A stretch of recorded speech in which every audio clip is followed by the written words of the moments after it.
Hi hello everyone, ಎಲ್ಲರಿಗೂ ನನ್ನ ನಮಸ್ಕಾರ. ಈ ಒಂದು ಕ್ಲಾಸ್ನ ವೀಕ್ಷಣೆ ಮಾಡ್ತಕ್ಕಂತಹ ಎಲ್ಲ ವಿದ್ಯಾರ್ಥಿಗಳಿಗೆ ಸ್ವಾಗತ ಸುಸ್ವಾಗತ ಅಂತ ಹೇಳ್ತಾ, ನಾನು ಇವತ್ತಿನ ದಿನ ತಮಗೆ ದ್ವಿತೀಯ PUCಯ ಮಾನವ ಭೂಗೋಳಶಾಸ್ತ್ರ ಅನ್ನೋ ಒಂದು ಚಾಪ್ಟರ್ ಸಿಲೆಬಸ್ಸಲ್ಲಿರ್ತಕ್ಕಂತಹ ಅಧ್ಯಾಯ 1 ಸ್ಟಾರ್ಟ್ ಮಾಡ್ತಾ ಇದ್ದೀನಿ. ಅಧ್ಯಾಯ 1 ಏನು ಹೇಳ್ತದೆ? ಮಾನವ ಭೂಗೋಳಶಾಸ್ತ್ರದ ಅರ್ಥ, ಕ್ಷೇತ್ರ ಮತ್ತು ವ್ಯಾಪ್ತಿ ಅನ್ನೋ ಒಂದು ಚಾಪ್ಟರ್ನ ಮೇಲೆ ಈ ಒಂದು ಕ್ಲಾಸ್ನ ಮಾಡ್ತೇನೆ. ಇಲ್ಲಿ ನೋಡಿ, ಮಾನವನ ಭೂಗೋಳಶಾಸ್ತ್ರದ ಅರ್ಥ ಮತ್ತು ಕ್ಷೇತ್ರ ಮತ್ತು ವ್ಯಾಪ್ತಿಯ ಬಗ್ಗೆ ಈ ಒಂದು ಅಧ್ಯಾಯದಲ್ಲಿ ತಮಗೆ ಕೂಲಂಕುಷವಾಗಿ ಮಾಹಿತಿಯನ್ನು ನೀಡಲಾಗಿದೆ. ಇಲ್ಲಿ ಫಸ್ಟು ನಾವು ಭೂಗೋಳಶಾಸ್ತ್ರ ಅಂದರೆ ಏನು ಅನ್ನೋದು ತಿಳಿಬೇಕಾಗ್ತದೆ, ಹೌದಾ? ಭೂಗೋಳಶಾಸ್ತ್ರ ಅಂದರೆ ಏನು? ಫಸ್ಟು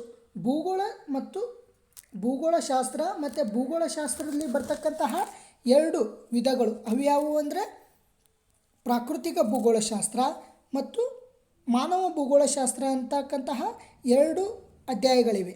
ಸೊ ಎರಡು ಅಧ್ಯಾಯಗಳಂದರೆ ಆ ಒಂದು ಮಾನವ ಭೂಗೋಳಶಾಸ್ತ್ರದಲ್ಲಿ ಬರ್ತಕ್ಕಂಥ ಅಂದರೆ ಮಾನವ ಭೂಗೋಳಶಾಸ್ತ್ರ ಅನ್ನೋದು ಭೂಗೋಳಶಾಸ್ತ್ರದ ಒಂದು ವಿಭಾಗ ಅಷ್ಟೇ. ಸೊ ಇಲ್ಲಿ ಮಾನವ ಭೂಗೋಳಶಾಸ್ತ್ರದಲ್ಲಿ ಎರಡು ವಿಭಾಗಗಳು ಬರ್ತಾವೆ. ಒಂದು ಪ್ರಾಕೃತಿಕ ಭೂಗೋಳಶಾಸ್ತ್ರ, ಇನ್ನೊಂದು ಮಾನವ ಭೂಗೋಳಶಾಸ್ತ್ರ ಅಂತಕ್ಕಂತಹ ಎರಡು ವಿಭಾಗಗಳು ಬರ್ತವೆ. ಆ ಒಂದು ಎರಡು ವಿಭಾಗಗಳಲ್ಲಿ ನಿಮಗೆ ಮಾನವ ಭೂಗೋಳಶಾಸ್ತ್ರ ಅನ್ನೋ ವಿಭಾಗದಲ್ಲಿ ಈ ಒಂದು ದ್ವಿತೀಯ PUCಯ ಒಂದು ಸಿಲೆಬಸ್ಸೇ ಮಾನವ ಭೂಗೋಳಶಾಸ್ತ್ರದ ಮೇಲೆ ಇದೆ ಅಂತಲೇ ಹೇಳ್ಬೋದು. ಇಲ್ಲಿ ಫಸ್ಟನ್ನು ನಾವು ಭೂಗೋಳಶಾಸ್ತ್ರ ಅಂದರೆ ಏನು ಅನ್ನೋದನ್ನು ನೋಡೋಣ. ಸೊ ಮೇಲ್ಮೈನಲ್ಲಿ ಇರ್ತಕ್ಕಂತಹ ಎರಡು ಅಂದರೆ ಪ್ರಾಕೃತಿಕ ಮತ್ತು ಸಾಂಸ್ಕೃತಿಕ ಲಕ್ಷಣಗಳನ್ನು ಇರ್ತಕ್ಕಂತಹ ವ್ಯವಸ್ಥೆಯನ್ನು ನಾವು ಏನು ಅಧ್ಯಯನ ಮಾಡ್ತೇವೆ ಅದನ್ನು ನಾವು ಭೂಗೋಳಶಾಸ್ತ್ರ ಅಂತ ಕರಿತೀವಿ, ಹೌದಾ? ಮಾನವನ ಒಂದು ಲಕ್ಷಣಗಳು, ಅದೇ ಜೊತೆಗೆ ಪ್ರಾಕೃತಿಕ ಲಕ್ಷಣಗಳು, ಸಾಂಸ್ಕೃತಿಕ ಲಕ್ಷಣಗಳು, ಈ ಎಲ್ಲ ಅಧ್ಯಯನ ಒಳಗೊಂಡಂತಹ ಶಾಸ್ತ್ರವನ್ನು ಭೂಗೋಳಶಾಸ್ತ್ರ ಅಂತ ನಾವು ಕರಿತೀವಿ. ನಾ ಆಗಲೇ ಹೇಳ್ದಂಗೆ ನೀವು ಭೂಗೋಳಶಾಸ್ತ್ರದಲ್ಲಿ ಎರಡು ವಿಭಾಗಗಳಿವೆ. ಅವು ಯಾವ್ಯಾವು?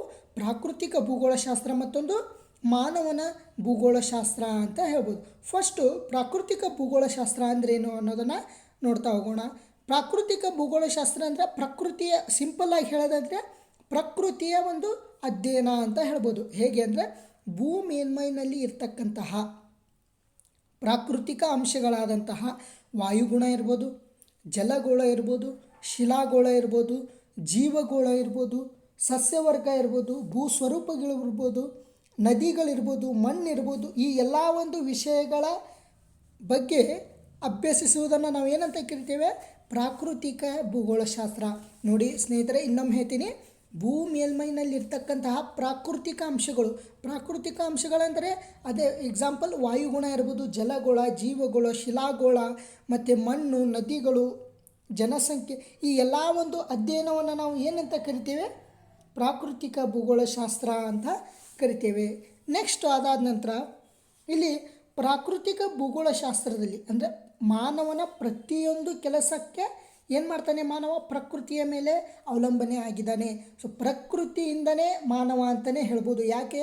ಮಾನವ ತನ್ನ ಪ್ರತಿಯೊಂದು ಕೆಲಸದಲ್ಲಿಯೂ ಸಹಿತ ಪ್ರಕೃತಿಯ ಮೇಲೆ ಅವಲಂಬಿತ ಆಗಿದ್ದಾನೆ. ಮಾನವನ ತನ್ನ ಎಲ್ಲ ಒಂದು ಏನು ನಿರ್ಮಿಸ್ತಾನೋ, ಕೃತಕವಾಗಿ ಮಾನವ ಏನೆಲ್ಲ ನಿರ್ಮಿಸಿದ್ದಾನೆ ಆ ಎಲ್ಲ ನಿರ್ಮಾಣ ಆಗಲಿಕ್ಕೆ ಪ್ರಕೃತಿ ಅತ್ಯಂತ ಸಹಾಯಕಾರಿ. ಪ್ರಕೃತಿಯಲ್ಲಿ ದೊರೆಯತಕ್ಕಂತಹ ಆ ಒಂದು ಕಚ್ಚಾ ವಸ್ತುಗಳು ಏನಿದ್ದಾವೆ ಆ ಕಚ್ಚಾ ವಸ್ತುಗಳನ್ನು ಬಳಸಿಕೊಂಡು ಮಾನವ ತನ್ನ ಎಲ್ಲ ಕೆಲಸ ಕಾರ್ಯಗಳನ್ನು ಮುಂದುವರಿಸ್ತಾನೆ ಅಂತ ಹೇಳ್ಬೋದು. ಸೊ ಈ ರೀತಿಯಾಗಿ ಪ್ರಕೃತಿ ಅತ್ಯಂತ ಉಪಯೋಗಕಾರಿಯಾಗಿದೆ. ಸೊ ಈ ಎಲ್ಲ ಪ್ರಕೃತಿಯ ಬಗ್ಗೆ ಅಧ್ಯಯನ ಮಾಡೋದನ್ನು ನಾವು ಪ್ರಾಕೃತಿಕ ಭೂಗೋಳಶಾಸ್ತ್ರ ಅಂತ ಕರಿತೀವಿ. ಅದಾದ ನಂತರ ನೆಕ್ಸ್ಟು ಮಾನವ ಭೂಗೋಳಶಾಸ್ತ್ರದ ಅರ್ಥ. ನೋಡಿ, ಮಾನವ ಭೂಗೋಳಶಾಸ್ತ್ರ ಅಂದ್ರೇನು ಅನ್ನೋದ್ರ ಬಗ್ಗೆ ನಾವು ಇನ್ಮೇಲೆ ನೋಡ್ತಾ ಹೋಗೋಣ. ಇಲ್ಲಿ ಮೇಲ್ಮೈನ ಮಾನವ ನಿರ್ಮಿತ ಸ್ವರೂಪಗಳು ಮತ್ತು ಲಕ್ಷಣಗಳ ಬಗ್ಗೆ ಕ್ರಮಬದ್ಧವಾಗಿ ಅಭ್ಯಸಿಸುವುದಾಗಿದೆ ಅಂತ ಹೇಳ್ತಿದ್ದಾರೆ. ನೋಡಿ, ಮಾನವ ಭೂಗೋಳಶಾಸ್ತ್ರ ಅಂದರೆ ಮೇಲ್ಮೈನಲ್ಲಿರ್ತಕ್ಕಂತಹ ಮಾನವ ನಿರ್ಮಿತ ಸ್ವರೂಪಗಳೇನಿದಾವೆ ನೋಡಿ, ಮಾನವ ನಿರ್ಮಿತ ಸ್ವರೂಪಗಳು, ಅದರ ಜೊತೆಗೆ ಮತ್ತು ಲಕ್ಷಣಗಳನ್ನು ಅಭ್ಯಸಿಸುವುದನ್ನು ಏನಂತ ಕರಿತೀವಿ ನಾವು? ಮಾನವ ಭೂಗೋಳಶಾಸ್ತ್ರ ಅಂತ ಕರಿತೀವಿ. ಇಲ್ಲಿ ಮಾನವ ಪರಿಸರದೊಡನೆ ನೇರ ಸಂಬಂಧವನ್ನು ಹೊಂದಿದ್ದಾನೆ. ಯಾಕೆ ಅಂದರೆ ಮಾನವ ಮತ್ತು ಪರಿಸರದ ಸಂಬಂಧ ಏನು ಇದೆ ಅಂತ ಅಂದರೆ, ನಾನು ಆಗಲೇ ಹೇಳಿದೆ, ಮಾನವ ತನ್ನ ಪ್ರತಿಯೊಂದು ಕೆಲಸಕ್ಕೆ ಪ್ರಕೃತಿಯನ್ನು ಅವಲಂಬಿಸಿದ್ದಾನೆ. ಇಲ್ಲಿ ಮಾನವ ಭೂಗೋಳಶಾಸ್ತ್ರಕ್ಕೆ ಇನ್ನೂ ಒಂದು ಅರ್ಥ ಇದೆ. ಏನಪ್ಪ ಅಂದರೆ, ಮಾನವ ಮತ್ತು ಪರಿಸರದ ಸಂಬಂಧವನ್ನು ವಿವರಿಸುವಂತಹ ಶಾಸ್ತ್ರವನ್ನು ಮಾನವ ಭೂಗೋಳಶಾಸ್ತ್ರ ಅಂತಲೂ ಕರಿಬೋದು ಅಂತ ಇನ್ನೊಂದು ಅರ್ಥ ಇದೆ. ನೀವು ಯಾವುದಾದ್ರೂ ಬರಿಬೋದು, ಆದರೆ ಎಲ್ಲವೂ ಸಹಿತ ಮಾನವ ಭೂಗೋಳಶಾಸ್ತ್ರದ ಒಂದು ಅಧ್ಯಯನ ಅಂತಲೇ ಹೇಳ್ಬೋದು. ಒಂದು ಭೂಮೇಲ್ಮೈನಲ್ಲಿರ್ತಕ್ಕಂತಹ ಮಾನವ ನಿರ್ಮಿತ ಸ್ವರೂಪಗಳ ಬಗ್ಗೆ ಅಧ್ಯಯನ ಒಂದಾದರೆ, ಇನ್ನೊಂದು ಮಾನವ ಮತ್ತು ಪರಿಸರದ ಸಂಬಂಧವನ್ನು ವಿವರಿಸುವುದು ಏನಾಗಿದೆ, ಮಾನವ ಭೂಗೋಳಶಾಸ್ತ್ರ ಅಂತ ಕರಿತಿದ್ದಾವೆ.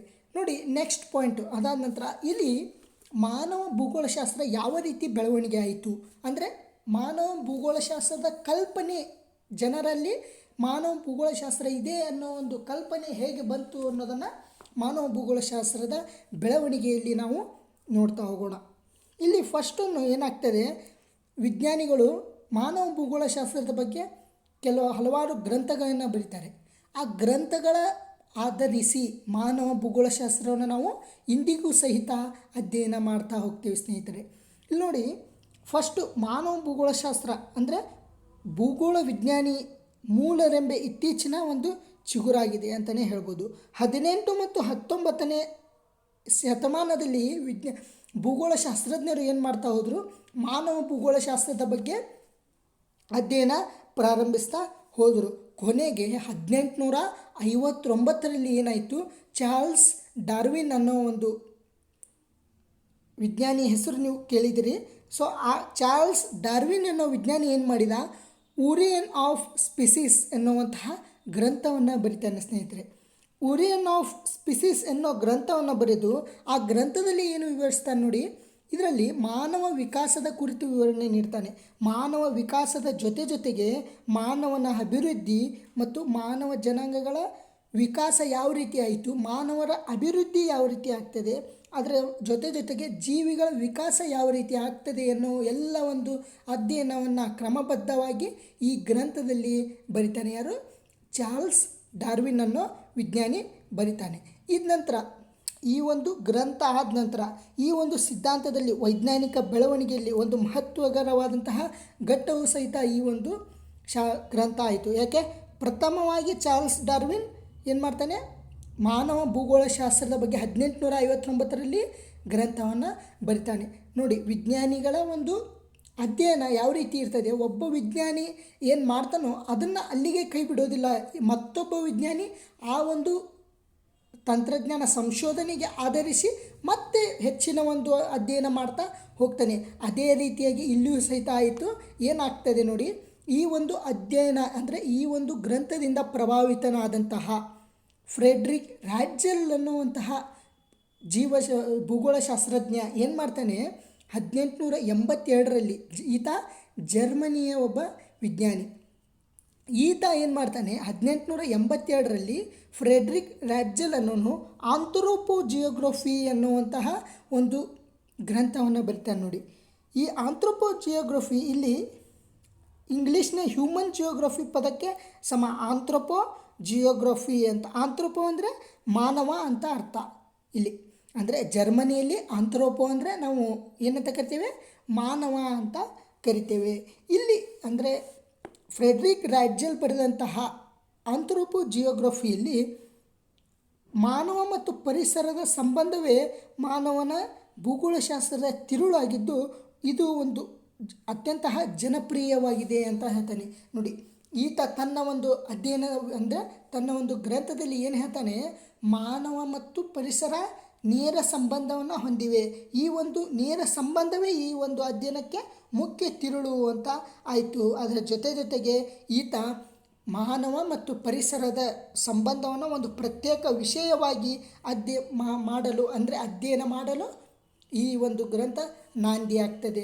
ಸೊ ಆದ್ದರಿಂದ 1882ರಲ್ಲಿ ಜರ್ಮನಿಯ ಒಬ್ಬ ವಿಜ್ಞಾನಿ ಫ್ರೆಡ್ರಿಕ್ ರಾಡ್ಜೆಲ್ ಅನ್ನೋನು ಏನು ಗ್ರಂಥವನ್ನು ಬರಿತಾನೆ, ಆಂಥ್ರೋಪೋಜಿಯೋಗ್ರಫಿ ಅಂತ. ಈ ಗ್ರಂಥದಿಂದ ಮಾನವ ಭೂಗೋಳಶಾಸ್ತ್ರದ ಪಿತಾಮಹ ಫ್ರೆಡ್ರಿಕ್ ರಾಜ್ಯಲ್ ಅಂತ ಆಗ್ತಾನೆ. ನೋಡಿ, ಇದು ಅತ್ಯಂತ ಮುಖ್ಯವಾದಂತಹ ಪಾಯಿಂಟ್ ಆಗ್ತಿದೆ, ಬೇಕಿದ್ರೆ ನೀವು ನೋಟ್ ಮಾಡ್ಕೋಬೋದು.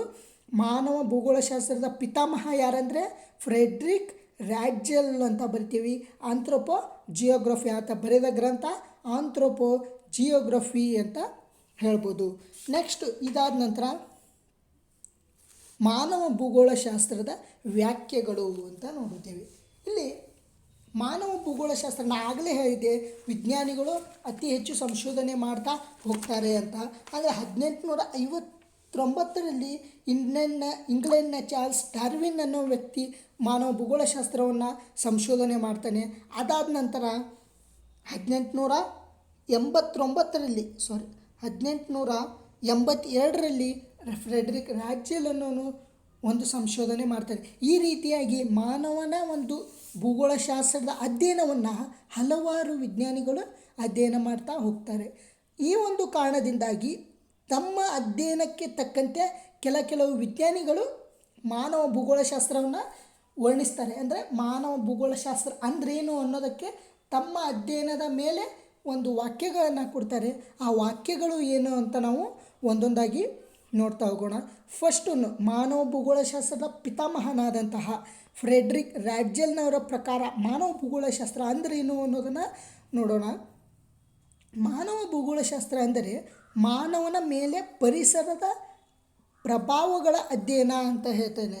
ಅಂದರೆ ಮಾನವ ಭೂಗೋಳಶಾಸ್ತ್ರ ಅಂದರೆ ಮಾನವನ ಮೇಲೆ ಆಗ್ತಕ್ಕಂತಹ ಪರಿಸರದ ಪ್ರಭಾವಗಳನ್ನು ಅಧ್ಯಯನ ಮಾಡುವುದನ್ನು ಮಾನವ ಭೂಗೋಳಶಾಸ್ತ್ರ ಅಂತ ಫ್ರೆಡ್ರಿಕ್ ರಾಜ್ಯಲ್ ಅನ್ನೋನು ತನ್ನ ವಾಕ್ಯವನ್ನು ನೀಡ್ತಾನೆ. ಅಂದರೆ ಮಾನವನ ಮೇಲೆ ಆಗ್ತಕ್ಕಂತಹ ಪರಿಸರದ ಪ್ರಭಾವಗಳು ಏನಾಗ್ತವೆ, ಅಂದರೆ ಪರಿಸರದಲ್ಲಿ ಏನು ಬದಲಾವಣೆ ಆಗ್ತದೋ ಅದು ಮಾನವನ ಮೇಲೆ ಯಾವ ರೀತಿಯಾಗಿ ಪರಿಣಾಮ ಬೀರ್ತದೆ ಅನ್ನೋದರ ಬಗ್ಗೆ ಅಧ್ಯಯನವನ್ನು ಮಾಡುವುದು ಮಾನವ ಭೂಗೋಳಶಾಸ್ತ್ರ ಅಂತ ಕರಿತೀವಿ ಅಂತ ಯಾರಂದರು ಫ್ರೆಡ್ರಿಕ್ ರಾಜ್ಯಲ್ ಅಂತ ಕೊಟ್ಟ.